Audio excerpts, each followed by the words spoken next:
कोई भी सपना साकार करने के लिए सबसे जरूरी है सही कोच का होना। चुनिए सक्सेस एकेडमी रायपुर को और करे अपने IAS PSC और व्यापम का सपना साकार। Download the app now. Dwarika Prasad Tiwari साहब का। फिर कुछू का ही छत्तीसगढ़ी में कहते हैं, उसी तर्ज पे एक रचना है। फिर गोस्वामी तुलसीदास, ये उनकी जीवन रचना है, जीवनी उनकी लिखते हैं। फिर गांधी गीत, ये काफ़ी इंपॉर्टेंट है आपके लिए, द्वारिका प्रसाद विप्र जी का जो रचना है गांधी जी के विषय में, ये गांधी गीत लिखते हैं। फिर सुराज गीत, फागुन गीत और डबगत गीत, तो ये सब रचनाएं जो हैं द्वारिका प्रसाद तिवारी साहब की है। फिर पंचवर्षीय योजना गीत, तो बेसिकली गीतों पे ये ज़्यादा रचनाएं करते रहे हैं, तो ये आपको दिख रहा है कि गीत सभी के, गांधी गीत, स्वराज गीत। फिर अगली रचना है लेड़गा लइका। लेड़गा लइका एक व्यंग है। लेड़गा मतलब कहा जाए बेवकूफ़ की तरह लगने वाला, और लइका मतलब बालक, तो उसके बारे में बता रहे हैं। फिर कांग्रेस विजय का आल्हा, ये इनकी रचना है। शिव स्तुति, क्रांति प्रवेश और महाकवि कीर्ति, ये भी तीनों इनकी रचनाएं हैं। तो ये प्रमुख रचनाएं हैं, इनको आपको ध्यान में रखना है। चलते हैं अगले साहित्यकार की तरफ। देवी प्रसाद वर्मा, इनका उपनाम बच्चू जांजगीरी, इनको बच्चू जांजगीरी के नाम से भी जाना जाता है। जांजगीर के रहने वाले थे, और इनकी जो रचनाएं हैं बेसिकली हिंदी साहित्य में ज़्यादा है, हिंदी साहित्य के लिए महत्वपूर्ण बहुत हैं। देख लेते हैं कौन कौन सी इनकी प्रमुख रचना है। कौशल कौमुदी, ये इनकी रचना है। फिर महाकौशल कथा अंक, ये एक संपादकीय की तरह रचना है। फिर माधवराव सप्रे के निबंध, माधवराव सप्रे साहब की जो निबंध रचनाएं थी उनका संग्रह इन्होंने किया है। फिर माधवराव सप्रे साहब का इतिहास चिंतन, मतलब माधवराव सप्रे साहब की जीवनी पे कई किताबें लिखते हैं। फिर माधवराव सप्रे की निबंधावली, मतलब उनके संबंधित जो निबंध है, फिर से एक संग्रह है उनका। माधवराव सप्रे की कहानियाँ, तो माधवराव सप्रे से संबंधित जितनी संग्रह रचना है वो देवी प्रसाद वर्मा बच्चू जांजगीरी के से संबंधित है, ये आप ध्यान में रखिए। फिर लोचन प्रसाद पांडे के निबंध, तो ये बेसिकली अलग अलग साहित्यकारों के साहित्यों के संग्रह करता ज़्यादा रहे हैं बेसिकली ये। फिर इनकी जो प्रमुख रचना है वो है मस्तों का मसीहा। फिर मड़ैया गाती है। उसके बाद रास्ता काटती बिल्ली, एक व्यंग की तरह है, जैसे बिल्ली के रास्ते काटने को हम लोग अशुभ मानते हैं, तो उसी पे एक व्यंग है इनका। फिर बस्तर की वीरांगना, ये बहुत इंपॉर्टेंट है, इनको ध्यान में रखना। नाम से देवी प्रसाद वर्मा और बच्चू जांजगीरी इनका उपनाम है, लेकिन रचना ये लिख रहे हैं बस्तर की वीरांगना। तो बस्तर की जो राजकुमारियाँ हैं उनकी जो गाथाएँ हैं वो उनके बारे में लिखते हैं, तो ये इंपॉर्टेंट है, आप इसको ध्यान में रखिएगा। फिर मुकुटधर पांडे की काव्य यात्रा, तो बेसिकली जीवनी ही है ये मुकुटधर पांडे जी की। काव्य की कैसे उन्होंने आगे यात्रा की है, कैसे उसको लिखा है, तो उसकी के बारे में ये रचना है। अगले साहित्यकार की तरफ चलते हैं। नंद किशोर तिवारी, इनकी जो पहली रचना है परेमा, ये छत्तीसगढ़ी नाटक है, काफ़ी महत्वपूर्ण है आपके एग्जाम की दृष्टि से, ये कई बार पूछा जा चुका है। फिर छत्तीसगढ़ी साहित्य दशा एवं दिशा, ये भी आ चुका है एग्जामों में, तो इसको भी आप ध्यान में रखेंगे। इसके अलावा लोकाक्षर, एक छत्तीसगढ़ की त्रैमासिक पत्रिका है, उसका संपादन ये करते हैं। तो चूंकि आपके सिलेबस में, अगर मेंस वाले सिलेबस में आप देखें छत्तीसगढ़ PSC वाले, तो ये सब जोड़ दिया गया है कि छत्तीसगढ़ी भाषा में समाचार पत्रों और पत्रिकाओं का क्या योगदान है, तो ये भी इम्पॉर्टेंट हो जाता है। जो भी त्रैमासिक पत्रिकाएं हैं या वार्षिक पत्रिकाएं हैं या मासिक पत्रिकाएं हैं, तो इनको भी आप ध्यान में रखिएगा, इनके भी रचनाकार या संपादक आपसे पूछे जा सकते हैं। फिर छत्तीसगढ़ी साहित्य का ऐतिहासिक अध्ययन, ये नंद किशोर तिवारी साहब की रचना है। फिर 3 कथा नाटक, ये भी इन्हीं की रचना है, तो इनका नाम आप ध्यान में रखेंगे। नरसी दास वैष्णव, ये मैं परिचर्चा कर चुका हूँ, इनको जन्मांध कवि कहा जाता है या छत्तीसगढ़ का सूरदास। इनकी रचना है सेवायन, जो 1904 में आई थी। और अगर डॉक्टर विनय कुमार पाठक की माने तो ये छत्तीसगढ़ के प्रथम कवि कहे जाते हैं नरसी दास वैष्णव। लेकिन कवि के स्तर पे कॉन्फ्लिक्ट है, तो इसको एग्जैक्ट आप नहीं मान सकते, क्योंकि कुछ लोग पंडित सुंदरलाल शर्मा को मानते हैं प्रथम कवि, कुछ साहित्यकार किसी और साहित्यकार को मानते हैं। तो कवि पे हमेशा परिचर्चा रही है, और द्वंद्व में फंसा हुआ प्रश्न है कि प्रथम कवि कौन है, तो एग्जैक्ट डाटा नहीं है, लेकिन किनके अनुसार है ये आपको ध्यान में रखना चाहिए। अगर मेंस में अगर पूछता है आपसे कि नरसीदास वैष्णव के बारे में बताएं, तो कम से कम ये लिखते आपको बन जाएगा। चलते हैं अपने अगले साहित्यकार की तरफ, नरेंद्र कौशिक आमसेनवी। ये इनके बारे में हम लोग पहले भी परिचर्चा कर चुके हैं कि इन्होंने विनोद कुमार वर्मा के साथ मिलकर छत्तीसगढ़ी का मानकीकरण नामक रचना लिखी है। इसके अतिरिक्त इनकी कौन कौन सी रचना है वो देख लेते हैं। जांगर बसे गांव, मतलब जांगर से मतलब पुरुषार्थ से कहा जा रहा है। छत्तीसगढ़ी में जांगर चलाना मतलब काम करना या पुरुषार्थ करना होता है। तो जांगर बसे गांव छत्तीसगढ़ी काव्य है।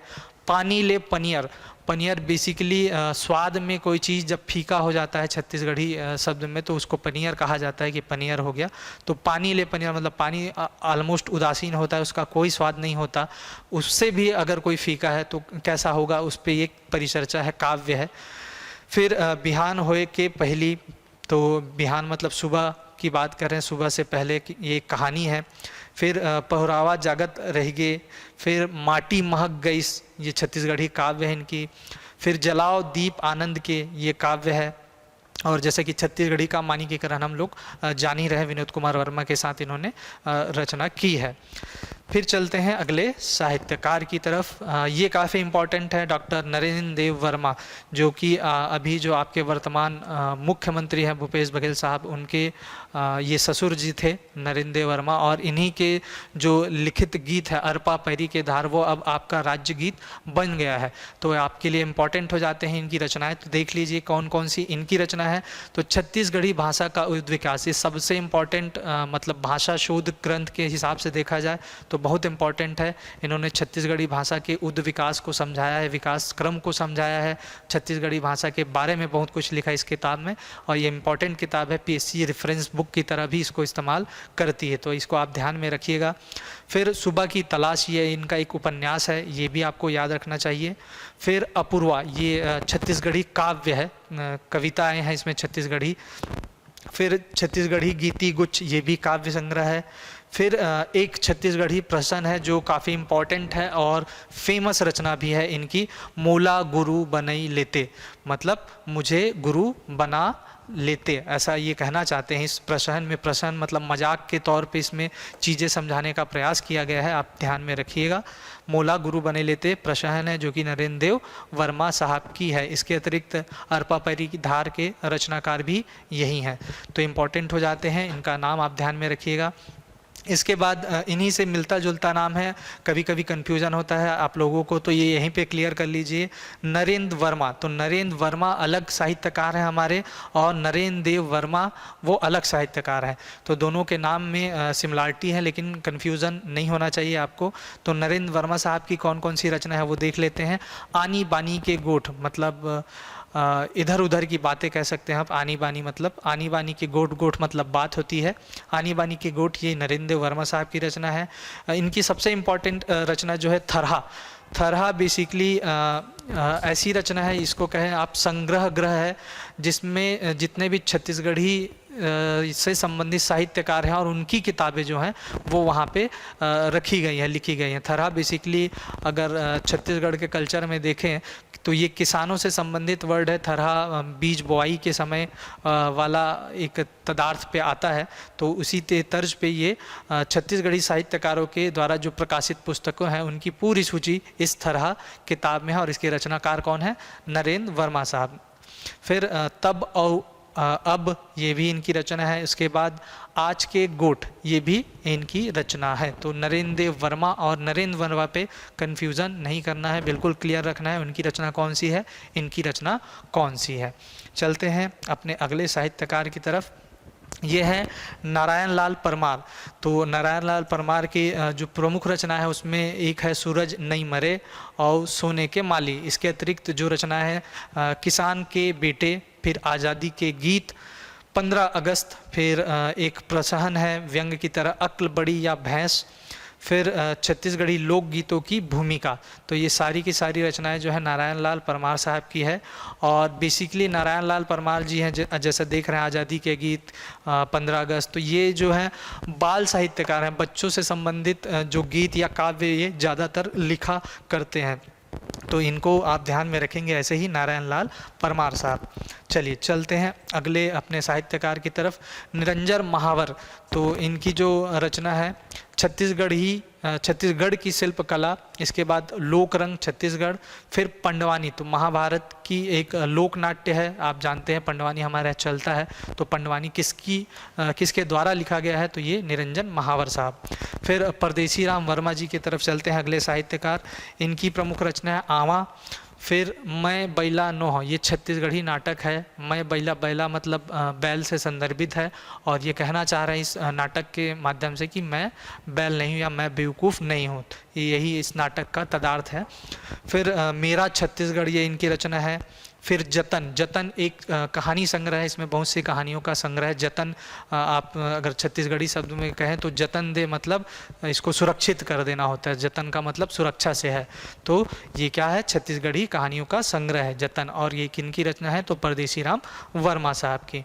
फिर छत्तीसगढ़ में देवता बन के आए गांधी, तो ये भी आपके लिए इम्पोर्टेंट हो जाती है। ये गांधी जी के आगमन पे कुछ बातें लिखते हैं, और छत्तीसगढ़ में देवता के समान गांधी जी का आगमन हुआ था, ये कहना चाह रहे हैं इस रचना के माध्यम से। फिर चलते हैं अपने अगले साहित्यकार की तरफ, पुनीत गुरुवंश। इनकी एक ही आपको रचना याद में रखनी चाहिए, शब्द सागर, ये छत्तीसगढ़ी शब्दकोश है। फिर अगले रचनाकार हमारे साहित्यकार हैं डॉक्टर पीसी लाल यादव, मोर गाँव के कोरा, ये काव्य है। फिर सुरता के सुतरी, सुरता दैट मीन्स याद होता है, और सुतरी कहने से मतलब धागा। तो यादों का एक कहें लड़ी या माला, ये इस काव्य के माध्यम से बताना चाह रहे हैं। फिर पंडवानी परंपरा एवं प्रयोग, ये एक समीक्षा ग्रंथ है डॉक्टर पीसी लाल यादव जी की। फिर छत्तीसगढ़ की लोक कथा, एक मतलब समीक्षा ग्रंथ है, ये भी लोक कथाओं के बारे में, लोक कथाओं का संग्रह है ये।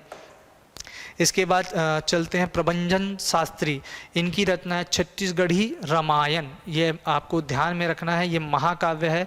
जबकि इससे पहले पंडित सुंदरलाल शर्मा पे हम लोगों ने जाना था, छत्तीसगढ़ी जो रामायण है वो काव्य है, छोटा काव्य, और ये महाकाव्य पूरे छत्तीसगढ़ी रामायण का। तो ये भी आप ध्यान में रखेंगे। फिर पूजा के नारियल, ये एक रचना है इनकी।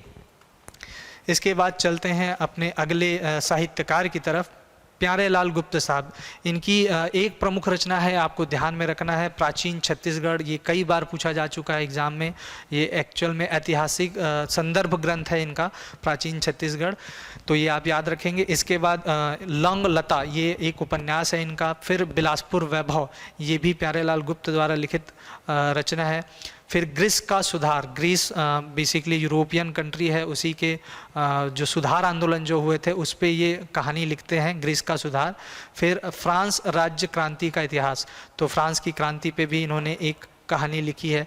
फिर एक दिन, ये एक नाटक है इनका, ये भी आप ध्यान में रखिए। फिर पंडित लोचन प्रसाद पांडे की जीवनी ये लिखते हैं, इनको भी आपको ध्यान में रखना है। और आखिरी रचना जो इनकी है प्रमुख, वो है पुष्पहार, तो ये भी आप याद रखिएगा।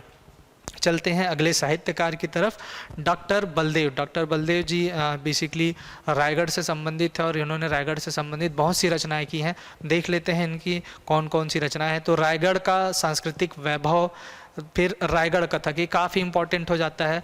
कभी कभी रायगढ़ कथक से आपको लगता है कि वहाँ के महाराज से संबंधित तो किताब नहीं है, तो ये बिल्कुल नहीं। रायगढ़ कथक जो है, इनके लेखक जो है डॉक्टर बलदेव है, एकदम इम्पॉर्टेंट तथ्य है, इसको ध्यान में रखिएगा आप। फिर धरती सबके महतारी, महतारी मतलब माता होती है, धरती मतलब भूमि को कह रहे हैं, इसको आपको ध्यान में रखना है। फिर छत्तीसगढ़ी भाषा और उसके प्रतिनिधि कवि, तो ये भी रचना आप ध्यान में रखेंगे। मेरी छत्तीसगढ़ी कहानियाँ, ये भी आप ध्यान में रखेंगे। फिर ढाई आखर, ढाई आखर ये भी डॉक्टर बलदेव साहब की कविता है, इसको आप याद रखेंगे। फिर छत्तीसगढ़ कविता के 100 साल, ये भी डॉक्टर बलदेव साहब की रचना है, तो ये आप ध्यान में रखेंगे। अब इन्हीं से मिलता जुलता एक नाम है, अगले साहित्यकार हैं हमारे बलदेव प्रसाद मिश्र। तो नाम में कन्फ्यूज़न ना हो, मैं इसीलिए एक ही जगह पे रख दिया हूँ, जो आपको कन्फ्यूज़न हो सकता है नामों में, तो आप कम से कम इस पर एक बार पढ़ के क्लियर रहें। तो बलदेव प्रसाद मिश्र साहब की रचनाएं देख लेते हैं। छत्तीसगढ़ परिचय, ये काफ़ी इंपॉर्टेंट रचना है, कई बार पूछा जा चुका है। फिर साकेत संघ, ये एक महाकाव्य है जो कि बलदेव प्रसाद मिश्र साहब की रचना है। फिर राम राज्य, ये भी एक महाकाव्य है और ये बलदेव प्रसाद मिश्र साहब की रचना है। फिर मदन महल, इसके बाद अगली रचना देखें तो मैथिली परिणय, फिर शंकर दिग्विजय, इसके बाद छत्तीसगढ़ का जनपदीय साहित्य, फिर गांधी गाथा। गांधी गाथा आपके लिए इम्पोर्टेंट है, बलदेव प्रसाद मिश्र की रचना है, ये आप ध्यान में रखेंगे। फिर श्रृंगार शतक, और आखिरी जो उनकी महत्वपूर्ण रचना है वो है हमारी राष्ट्रीयता। तो ये प्रमुख जो रचना है बलदेव प्रसाद मिश्र साहब की, इसको आपको याद रखना है। चलते हैं अपने अगले साहित्यकार की तरफ, ये है डॉक्टर बिहारी लाल साहू। डॉक्टर बिहारी लाल साहू बेसिकली छत्तीसगढ़ी भाषा से संबंधित चीज़ों के संग्रह के लिए जाने जाते हैं और उसी से संदर्भित इनकी रचनाएं भी हैं। तो देखते हैं, इनकी पहली रचना छत्तीसगढ़ी पहेलियाँ। पहेलियाँ मतलब जो जनौले होते हैं छत्तीसगढ़ी में, उन सब का संग्रह है ये। फिर उसी तरीके की दूसरी रचना है पहेलिकाएँ और छत्तीसगढ़ी संस्कृति। फिर छत्तीसगढ़ की संस्कृति साहित्य, छत्तीसगढ़ी भाषा और लोक साहित्य, छत्तीसगढ़ी अभिव्यक्ति के परिप्रेक्ष्य, इस तरीके की ये रचनाएं लिखते हैं। इसके बाद कुरुक। कुरुक आप जानते हैं उराव जनजाति की बोली है, कुरुक एक बोली है, तो उस पर जो प्रमुख पहेलिकाएँ हैं या पहेलियाँ हैं, जनौला हैं, उनका एक संग्रह है कुरुक।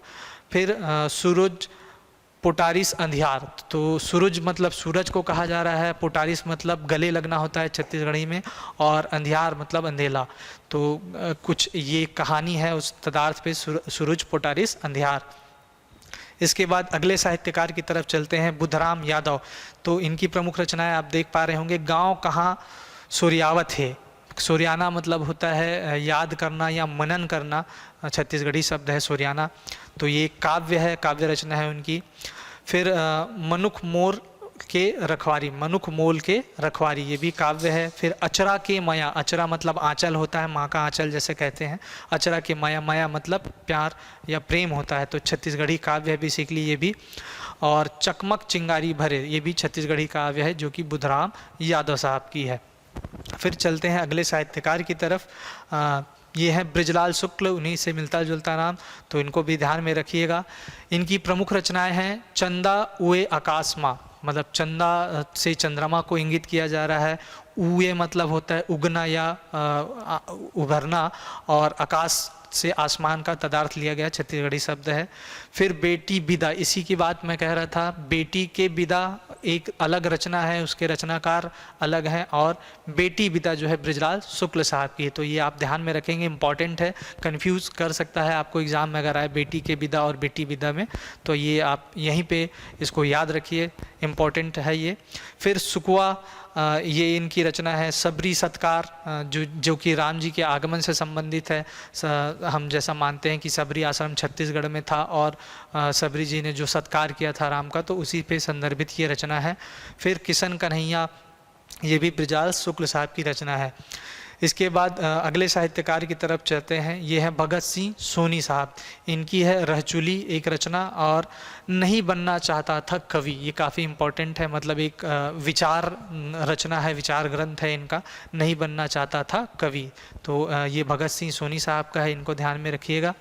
फिर अगले रचनाकार है भालचंद्र राव तेलंग। इनकी छत्तीसगढ़ी हलबी एक रचना है, मतलब ये भाषा से संबंधित किताबें ज़्यादा लिखते हैं, उनमें से एक रचना है छत्तीसगढ़ी हलबी। मतलब हलबी छत्तीसगढ़ी का प्रारूप के बारे में इन्होंने परिचर्चा किया है कि हलबी मिक्स जो छत्तीसगढ़ी है दक्षिण बस्तरों के तरफ जो चलती है, वो कैसी बोली है।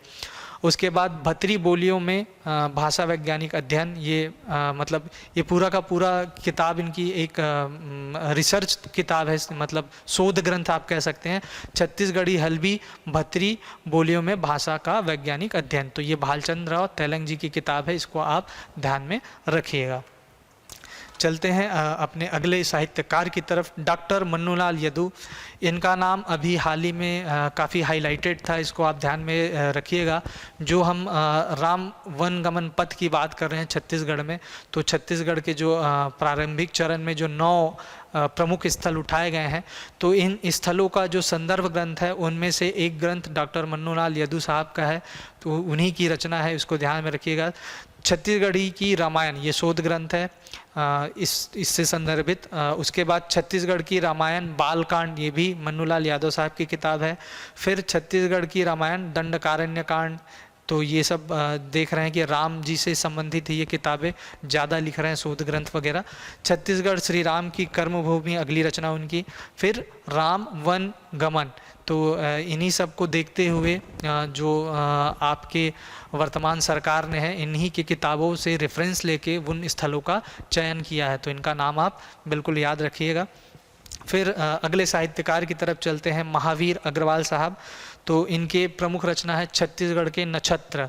बेसिकली छत्तीसगढ़ के नक्षत्र में छत्तीसगढ़ के जो प्रमुख विभूषित महान हस्तियां हैं या महापुरुष हैं, उनके बारे में इन्होंने वर्णन किया है, उनका जीवन परिचय दिया है। काफ़ी अच्छी किताब है, अगर समय मिले तो आप ज़रूर पढ़ें छत्तीसगढ़ के नक्षत्र, और ये याद भी रखें। इसके बाद इसी तरीके से मिलते जुलते और रचना आएंगे छत्तीसगढ़ के नक्षत्र से संबंधित, तो उनको भी हम देखेंगे। तो ये महावीर अग्रवाल साहब की रचना है, ये आप ध्यान में रखिएगा। फिर छत्तीसगढ़ी कैसे सीखे, तो हिंदी, अंग्रेजी और छत्तीसगढ़ी, ये तीनों का मिक्स वर्जन में एक शब्दकोश की तरह विवेचित इन्होंने लेखन किया है, छत्तीसगढ़ी कैसे सीखे। तो जिनको छत्तीसगढ़ी नहीं आती है वो इस किताब का रेफरेंस ले सकते हैं। फिर लाल बत्ती जल रही है, ये एक व्यंग है इनका। फिर गधे पे सवा 21 सदी, इस तरीके से इनकी रचनाएं हैं। फिर काशी का जुलाहा, ये एक नाटक है। छत्तीसगढ़ी लोक नाट्य, ये एक शोध ग्रंथ है इनकी। फिर नव साक्षरों के लिए तीजन की कहानी, तो तीजन बाई आप जानते हैं पंडवानी गायिका हमारे यहाँ फेमस, तो उनकी जीवनी ये लिखते हैं। फिर पंडवानी की खुशबू, ये भी महावीर अग्रवाल साहब की रचना है, और पंडवानी की खुशबू संबंधित है ऋतु वर्मा, जो हमारे यहाँ फेमस पंडवानी गायिका हैं, उनके जीवन परिचय पर। जबकि नौ साक्षरों के लिए तीजन की कहानी तो तीजन बाई पे आधारित है। तो दोनों ही जीवन परिचय वाले रचनाएं हैं, इनको आपको ध्यान में रखना चाहिए।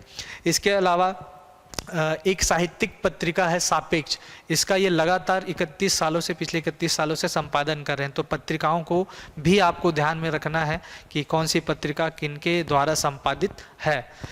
राइट, चलिए चलते हैं अगले साहित्यकार की तरफ। ये हैं मुकुंद कौशल साहब। इनकी प्रमुख रचना है छत्तीसगढ़ी गजल, फिर भिनसार, फिर मया के मुंदरी। मया मतलब प्रेम, मैं बता चुका हूँ। मुंदरी मतलब होता है अंगूठी छत्तीसगढ़ी में, मया के मुंदरी। फिर मोर गजल के उड़त परेवा, ये छत्तीसगढ़ी काव्य है मुकुंद कौशल साहब की। फिर हमर भुइयाँ हमर आगास, मतलब भुइयाँ से मतलब है ज़मीन धरती, और आगास मतलब आसमान से तदार्थ है, ये छत्तीसगढ़ी समानार्थी शब्द है उसके। उसके बाद चलते हैं अगले साहित्यकार की तरफ, वो है मेदिनी प्रसाद पांडे साहब। इनके जो रचना है वो है कछेरी, कोर्ट कचहरी वाला कचहरी, तो कचहरी हो गई। फिर सत्संग विलास, ये महाकाव्य है, खास तौर पे महाकाव्य, खंड काव्य, इनको जरूर आप ध्यान में रखिएगा, क्योंकि बहुत से साहित्यकार हैं और उनकी बहुत सी रचना है, तो आपको कन्फ्यूजन होगा ज़रूर, आपको 1-2 बार रिवाइज करना पड़ेगा, पर इसी तरीके से ही ये याद किया जा सकता है, क्योंकि इसका और कोई चारा नहीं है, इसको आपको पढ़ना पड़ेगा ही बार बार। ठीक है, फिर इनकी अगली रचना देख लेते हैं, संग्रह सार और दुर्जन दर्पण, तो ये सब मेदिनी प्रसाद पांडे जी की रचना है, इनको ध्यान में रखें। फिर चलते हैं अगले साहित्यकार हमारे मगंद रविंद्र। तो इनकी जो रचना है, पहली रचना है माता सेवा, सेवा गीत जो छत्तीसगढ़ में चलता है दुर्गा माता की, जब भी नवरात्रि के कार्यक्रम होते हैं तो उसी से संबंधित है। उसके बाद छत्तीसगढ़ी व्याकरण, ये प्योर छत्तीसगढ़ी में लिखी गई छत्तीसगढ़ी व्याकरण है, तो इसको भी ध्यान में रखिएगा, संदर्भ ग्रंथ की तरह आप इसको डिनोट कर सकते हैं, बता सकते हैं। फिर सदगुरु चालीसा, और अगली इनकी रचना है रतन जोग। तो ये चारों महत्वपूर्ण रचना है मकंद रविंद्र साहब की, तो इनको आप ध्यान में रखेंगे। फिर अगले रचनाकार की तरफ चलते हैं, साहित्यकार हमारे रमेश कुमार सिंह चौहान। तो इनका जो रचना है सुरता, ये छत्तीसगढ़ी काव्य है, ये ध्यान में रखिएगा। और सुरता से आपको कन्फ्यूजन हो सकता है, एक और रचना है इसी के नाम से संबंधित, वो है सुरता के चंदन, तो वो रचना इनकी नहीं है, वो हरि ठाकुर साहब की है। जबकि सुरता कहे तो आपको याद रहना चाहिए कि ये रमेश कुमार सिंह चौहान का रचना है। राइट, फिर आँखी रही के अंधरा, तो ये छत्तीसगढ़ी मतलब एक तरीके का प्रशहन टाइप का है। आँखी रही के अंधेरा कहने का मतलब जिसके पास आँख है फिर भी वो नहीं देख पा रहा है, इस तरीके से इसमें ये रचना उससे संबंधित है। फिर दोहा के रंग, छत्तीसगढ़ी दोहा का ये कलेक्शन है। फिर छंद चालीसा, छत्तीसगढ़ी छंदों का कलेक्शन है। इसके बाद चलते हैं अगले साहित्यकार हमारे डॉक्टर रमेश चंद्र मल्होत्रा साहब। तो इनकी प्रमुख रचनाएं जो हैं भाषा से संबंधित है, छत्तीसगढ़ी भाषा आधारित किताबें हैं, व्याकरण और शब्दकोशों से। देख लेते हैं छत्तीसगढ़ी शब्दकोश इनकी रचना है, छत्तीसगढ़ी मुहावरा कोश, छत्तीसगढ़ी मुहावरे और लोकोक्तियाँ, छत्तीसगढ़ को शासकीय मान्यता। ये एक कहा जाए तो प्रश्नवाचक संदर्भित रचना है कि ये पूछ रहे हैं कि छत्तीसगढ़ को शासकीय मान्यता मिलेगी नहीं मिलेगी, मिलनी चाहिए तो हमारे पास क्या क्या उपलब्ध साधन है, तो उसके बारे में ये बात करते हैं। तो काफ़ी इंपॉर्टेंट रचना है, इसको आप ध्यान में रखिएगा। फिर छत्तीसगढ़ी परिचय और प्रतिमान, ये भी इनका रचना है। फिर छत्तीसगढ़ी लेखन का मानकीकरण, ये काफ़ी इंपॉर्टेंट है आपके लिए। मानकीकरण के बारे में हम लोगों ने पिछली क्लासेस में चर्चा की है, क्या होता है मानकीकरण, मानकीकरण के चरण। और यहाँ पे ये किताब है छत्तीसगढ़ी लेखन का मानकीकरण। तो लेखन के मानकीकरण की बात कर रहे हैं, छत्तीसगढ़ी में कैसी लिखावट होनी चाहिए, कैसा लिखना चाहिए, तो ये आप ध्यान में रखेंगे। फिर अगले रचनाकार हैं साहित्यकार हमारे रमेश नैयर साहब।